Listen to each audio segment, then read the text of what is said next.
welcome to this YouTube channel of K-Leaders. Carmen, I think in the first episode, we talked about company formation and talk about shareholders. And last time we agreed to talk about directors this time. Yes, that's it. Yeah, we have a lot of clients who individually own the business. Right. And my client is also the director and shareholder. And in order to save money, they also want to be the company secretary. Is that possible? So basically, the shareholder wants to be the director and also the company secretary. Yes. Okay, I totally understand about the cost saving part, but unfortunately, under the Hong Kong Companies Ordinance, the company secretary has to be a separate individual who's over 18 and resides in Hong Kong.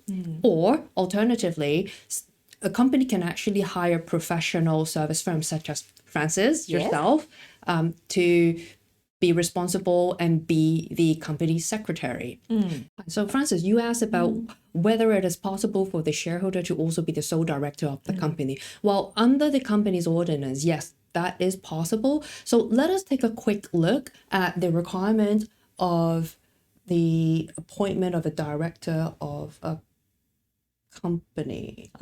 Okay, so under the company's ordinance, at the time of incorporation, the company is required to have at least one director who is a natural person, being a human being, and that person has to be over 18 years of age. So why does it have to be over 18 years of age? Because, well, this is also set out under the company's ordinance, because the director has the responsibility of taking care of the business and to run the company. So this person, who's the director, also needs to have general knowledge, skills, and experience in order to carry out the job of being a director of a company.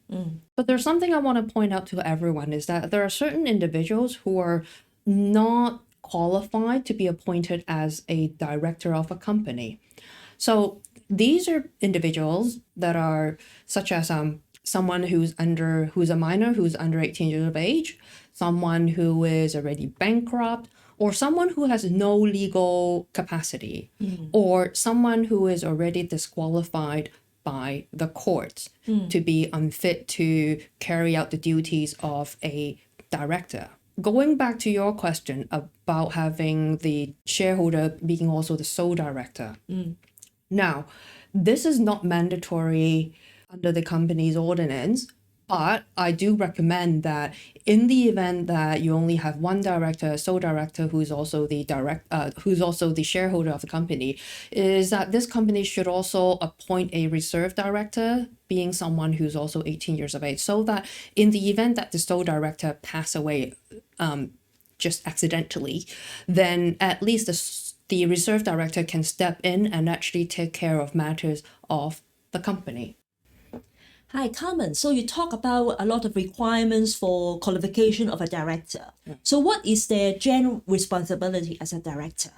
Well, generally, as you know, like the director can actually act on behalf of the company, contract on behalf of the company. So the director actually has the responsibility of actually running the business, running the company itself.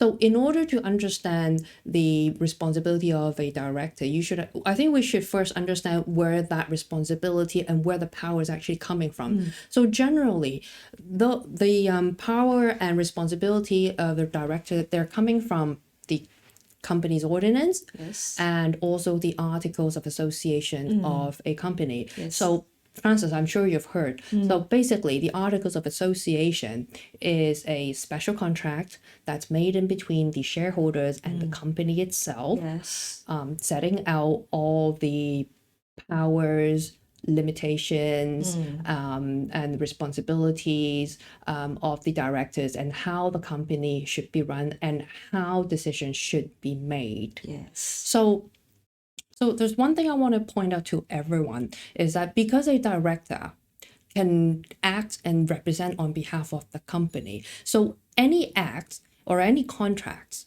or any business decisions that the company director makes on behalf of the company, like with like a third person, is actually binding on the company itself. So just a note that you should take extra precaution when you're appointing a director. You should actually appoint someone who is reliable and responsible and who actually has the skills to exercise its duties as a director. Yes.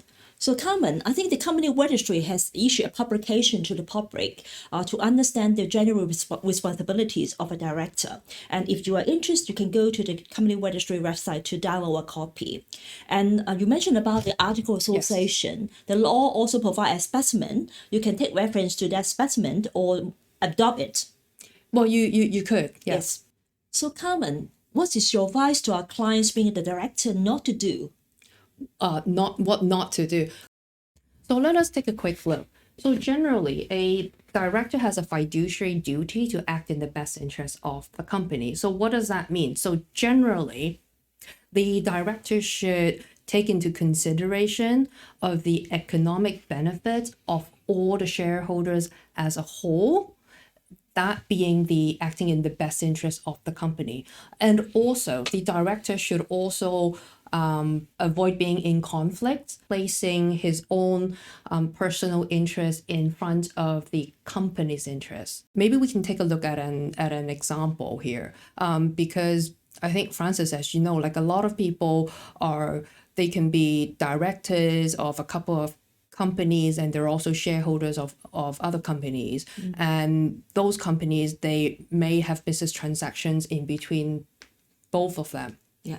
So let's say we have a director X, and this director X is a director of company A, and this person is also a shareholder of company B.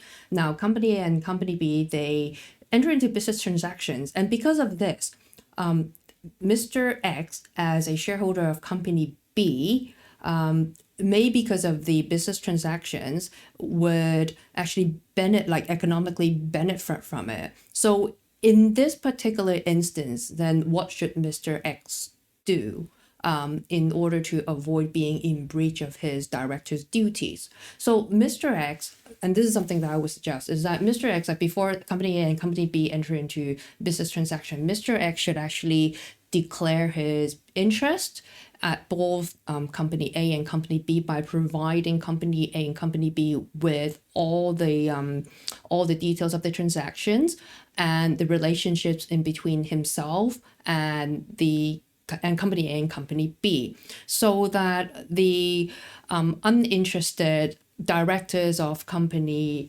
A and also the uninterested shareholders of company B, like they can then decide like whether to still enter into the transactions for company A and company B.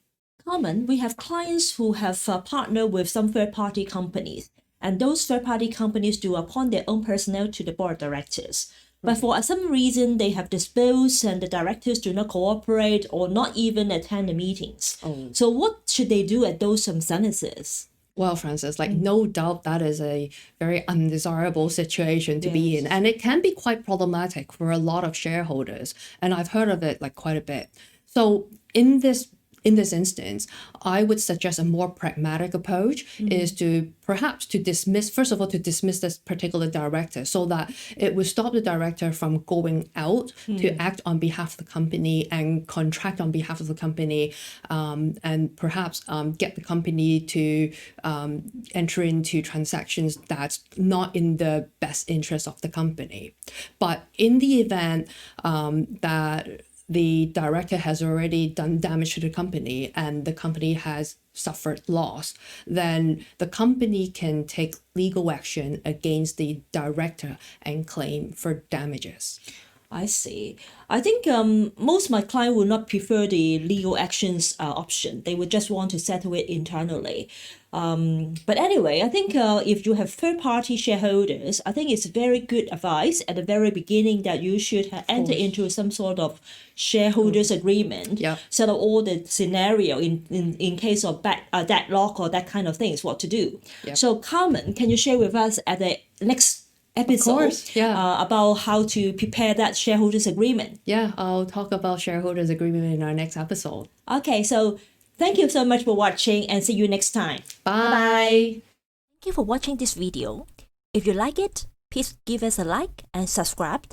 and share with your friends. Look forward to your continued support. See you next time. Bye bye.